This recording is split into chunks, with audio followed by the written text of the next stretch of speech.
memastikan memberlakukan pajak pertambahan nilai sebesar 12% pada awal tahun 2025. Meski telah memberikan sejumlah stimulus untuk mengatasi dampaknya pada daya beli, namun publik meyakini kebijakan tersebut akan membuat kelas menengah semakin susah. Meski mendapatkan penolakan dari masyarakat, pemerintah tetap memberlakukan tarif PPN sebesar 12% mulai 1 Januari 2025. Sesuai Undang-Undang Nomor 7 Tahun 2021 tentang Harmonisasi Peraturan Perpajakan. Pemerintah berdalih pemberlakuan akan diiringi dengan sejumlah stimulus agar kantong masyarakat, khususnya kelas menengah dan bawah, tidak terlalu jebol. Penyesuaian tarif PPN 12% disebut akan dikenakan bagi barang dan jasa yang dikategorikan mewah dan dikonsumsi masyarakat mampu. Antara lain, kelompok makanan berharga premium, layanan rumah sakit kelas VIP, dan pendidikan berstandar internasional yang berbayar mahal. Namun, banyak hal yang masih ambigu di mata publik. Direktur Eksekutif Selyos Bima Yudhistira mengatakan, parameter apa yang membuat kelompok makanan itu dikategorikan premium, maupun layanan rumah sakit yang kemungkinan menyasar penerima BPJS Kesehatan, atau berapa batas biaya mahal pada pendidikan berstandar internasional. Undang-undangnya tidak mengatakan Indonesia menganut PPN multitarif. Selain itu, ini juga akan membingungkan pihak pengelola rumah sakit, pengelola pendidikan, dan juga bagi orang tua murid di pendidikan maupun pelayan dari kesehatan, pelayanan kesehatan. Tapi yang jelas, efeknya bagi para pelaku usaha itu tidak akan ambil pusing dengan ini, sehingga mereka cenderung menaikkan semua layanannya. Efeknya begitu, karena rumit secara administrasi perpajakan dan PPN yang menanggung adalah konsumen. Jadi cenderung untuk meneruskan ini kepada konsumen, biaya-biaya tambahan. Adapun stimulusnya juga dinilai tidak benar-benar membantu masyarakat dengan signifikan. Misalnya, pemberian diskon listrik Januari-Februari 2025 sebesar 50%. Tetapi, bulan Maret beban normal akan berlaku bersamaan dengan besarnya pengeluaran masyarakat di bulan Ramadan. Kemudian, intensif pada kendaraan berbasis baterai dan hybrid. Hal ini dinilai tak masuk kriteria kelas menengah karena barang-barang tersier yang harganya bernilai ratusan juta rupiah.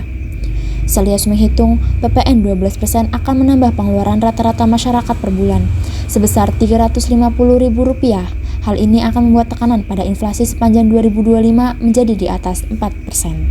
Dan 2025 ada pelemahan nilai tukar rupiah, kemudian ada perang dagang, ada perubahan geopolitik, dan ekspor itu tidak terlalu bisa performanya baik seperti 2024. Konsumsi rumah tangga ini akan sangat menentukan pertumbuhan ekonomi Indonesia. Dan PPN 12% itu punya dampak yang lebih negatif. Jadi kita menghitung bahwa pengeluaran kelas menengah dari adanya PPN 12% itu bisa bertambah Rp350.000 per bulannya.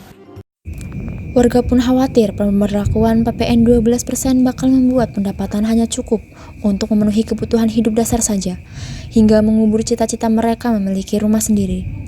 Di sisi lain, kabar gembira kenaikan upah minimum nasional 2025 rata-rata 6,5% menjadi tidak berarti dengan adanya PPN 12% tersebut.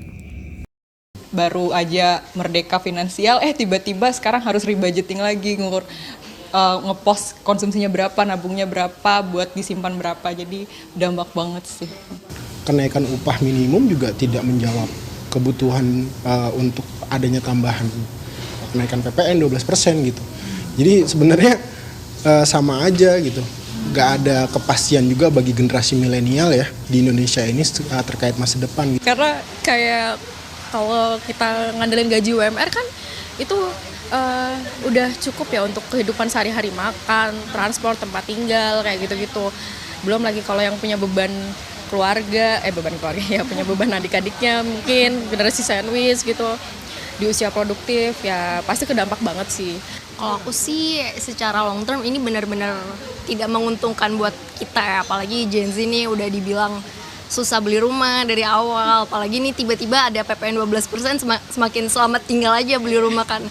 Pemerintah sudah dibayangi oleh beban defisit APBN yang kian lebar dan diperkirakan bisa mentok ke batas aman di 3% dari produk domestik bruto, baik dari stimulus PPN 12% serta program prioritas pemerintah lainnya.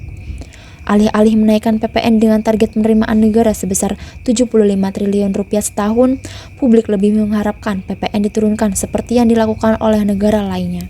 Dari Brebes, Jawa Tengah, Raihani Ainus melaporkan.